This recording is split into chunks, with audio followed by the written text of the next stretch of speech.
প্রতিটি মুহূর্তে নিজেকে নতুন করে গড়ো। আর মনে রেখো, জীবনের আসল সৌন্দর্য হলো ভুল করেও এগিয়ে চলা, শিখে যাওয়া আর সঠিক পথে নিজের গল্প রচনা করা।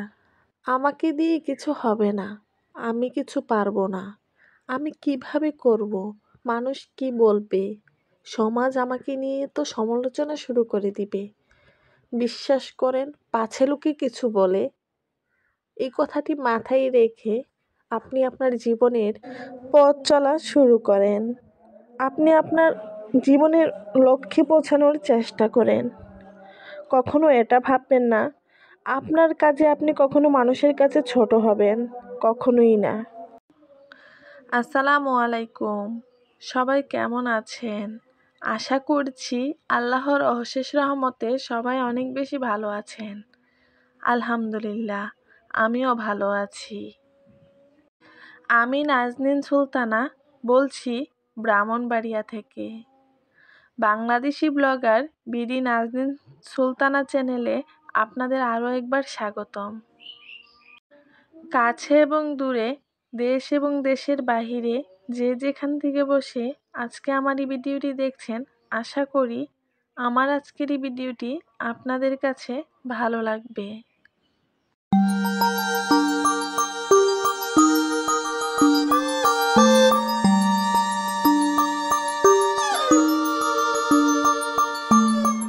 আজকে সকালে ঘুম থেকে উঠেছিলাম 7:30টার দিকে, তবে তখন আর ক্যামেরাটা অন করতে পারিনি, বাসায় যেহেতু মেহমান ছিল। তো অফ ক্যামেরায় কিছু কাজ করে মেহমানকে নাস্তা করিয়ে আমিও অফ ক্যামেরায় নাস্তা করে নিয়েছি। এখন চলে আসলাম একটু ঘরের কাজে, একটু ঘরটাকে গুছিয়ে নিব। আর আমি বিছানাটা ভালোভাবে গুছিয়ে নিয়েছি। এই কম্বলটা মনে হয় আর প্রয়োজন হবে না, কারণ শীত তো চলেই গেল। তাই কম্বলটা একটু ভাঁজ করে ঠিকঠাক করে আমি রেখে দিব। তবে এটাকে আমি এখন আলমারিতে তুলব না, যেহেতু এটা ওয়াশ করতে হবে। ওয়াশ করার পরই এটাকে আমি রেখে দিব আর কি আলমারিতে। আজকে ওয়াশ করার ইচ্ছা ছিল, তবে আজকে যেহেতু বাসায় মেহমান আছে, একটু কাজের চাপও আছে, তাই আজকে আর কম্বলটা ওয়াশ করব না। দেখি পরবর্তীতে কোনো একদিন ওয়াশ করে তুলে রাখবো। যত তাড়াতাড়ি সম্ভব চেষ্টা করছি রুমটাকে গুছিয়ে বের হয়ে যাব, কারণ একটু রান্না বান্নারও কাজ আছে। তবে বাসা যদি এলোমেলো থাকে তাহলে কিন্তু কোনো কাজেরই মন বসে না, বা আমি বসাতে পারি না, এই আর কি। আমার কাছে মনে হয় ঘরটা যদি গুছানো পরিপাটি থাকে তাহলে এর চেয়ে শান্তির জায়গা আর কোথাও হতে পারে না। আমি যখনই বাসাটা গোছানো পরিপাটি থাকে, কলেজ থেকে আসি আর বাহির থেকে আসি, যেই কাজ করেই আসি না কেন, আমার কিন্তু অর্ধেক ক্লান্তি কমে যায়, কারণ আমার বাসাটা গোছানো পরিপাটি। আমার কাছে কোনো এলোমেলো থাকে না, তার জন্য আমি সবসময় চেষ্টা করি একটু বাসাটাকে গুছিয়ে রাখার। একটা আরামদায়ক ঘরই তো দিনের শেষে আমাদের সবচেয়ে প্রয়োজনীয় জায়গা।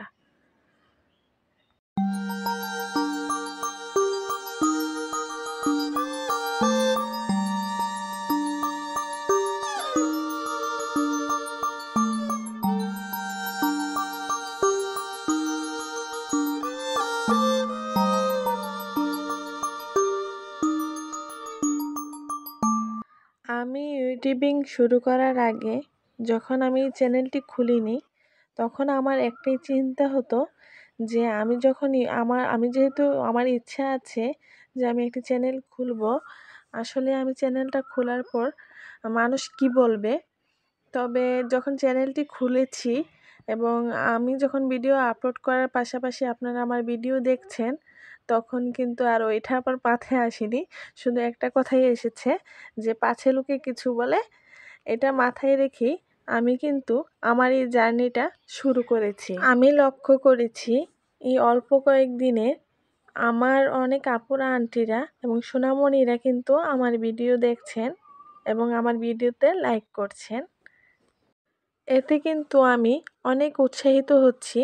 আপনাদের সবাইকে অনেক অনেক বেশি ধন্যবাদ যে আমাকে সাপোর্ট করার জন্য, আমার পাশে থাকার জন্য। প্রতিদিনের মতো আজকেও আপনাদের একটা জিনিস রিকোয়েস্ট করব, যদি আমার এই ভিডিওতে আপনাদের একটুও ভালো লেগে থাকে অবশ্যই আমার চ্যানেলটিকে সাবস্ক্রাইব করবেন এবং লাইক কমেন্ট করতে ভুলবেন না।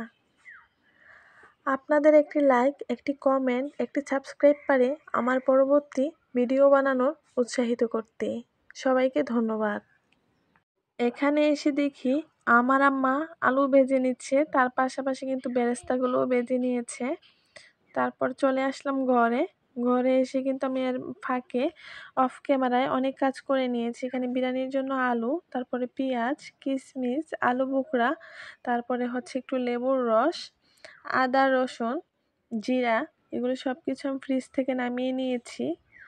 তারপরে এখানে আমি দইও নিয়ে নিয়েছি, সস নিয়েছি, মুরগির মাংস নিয়েছি এখানে আমি 2 কেজি পরিমাণ। 2টা বিরিয়ানি মশলার প্যাকেট নিয়েছি, তবে আমার 2টা পুরোপুরি লাগেনি, আমার 1.5 প্যাকেটের মতো লেগেছিল আর কি। মানে 1 প্যাকেট দেওয়ার পর আরেক প্যাকেট থেকে আমি অর্ধেক দিয়েছিলাম। আর এখানে আমি আলু নিয়েছিলাম আধা কেজির মতো আর কি, হাফ কেজির মতো। ওই পাশে আমার আম্মা মাটির চুলায় কিন্তু আরও রান্না বান্না করছে রাতের জন্য আর কি, একবারই করে নিবে যেহেতু মাটির চুলায় রান্না করা হয়।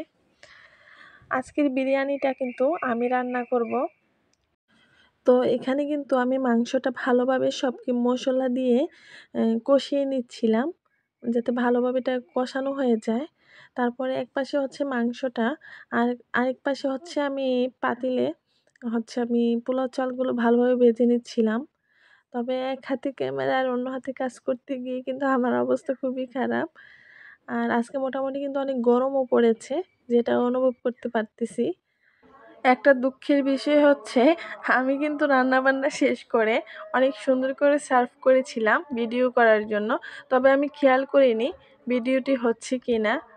এই তো আমার বিরিয়ানি রান্না কমপ্লিট। এই হচ্ছে আমার বিরিয়ানির আসল লুক। তো কেমন হয়েছে জানাবেন। আজকে এ পর্যন্তই।